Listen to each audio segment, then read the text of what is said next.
నిజామాబాద్ జిల్లా ఆర్మూరు పట్టణంలోని క్షత్రియ కళ్యాణ మండపంలో పద్మశాలీల అలయి కార్యక్రమం నిర్వహించారు. ఈ కార్యక్రమానికి ముఖ్య అతిథిగా ఈఆర్ ఫౌండేషన్ చైర్మన్ రాజశేఖర్ హాజరయ్యారు. అన్ని రంగాల్లో రాణిస్తున్న పద్మశాలీలు రాజకీయ రంగంలోనూ రాణించాలని స్పష్టం చేశారు.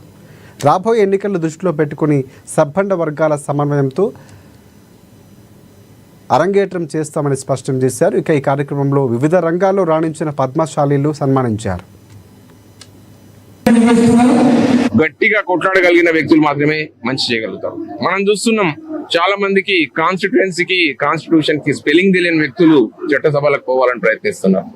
అటువంటి వ్యక్తులు కాకుండా నిజంగా నిజాయితీగా విద్య, విజ్ఞానం, సమాజం పట్ల అవగాహన, కష్ట సుఖాలు తెలిసిన వ్యక్తి రాజకీయాలకు వెళ్తే చాలా బాగుంటది. రాబోయే తరాలకు నిరుద్యోగిత గాని ఇప్పుడున్నటువంటి వ్యక్తులకు సామాజిక ఆర్థిక లభ్యత అవసరాల పైన గట్టిగా కొట్లాడి రాజ్యాంగం మనకి ఇచ్చినటువంటి స్ఫూర్తి, అవి ఇచ్చినటువంటి ఆదేశిక సూత్రాలు, వాటి యొక్క విధులు, బాధ్యతలు మనం అందరం కూడా గుర్తెరగాలని, అటువంటి విధానంలో ఒక సమాజం కూడా, నా మిత్రులు కూడా, ఈఆర్ ఫౌండేషన్ నా మిత్రులు అందరూ కూడా అన్నలు, ఉన్నతమైనటువంటి చదువుకున్న వ్యక్తులు, సామాజిక ఉద్యమకారులు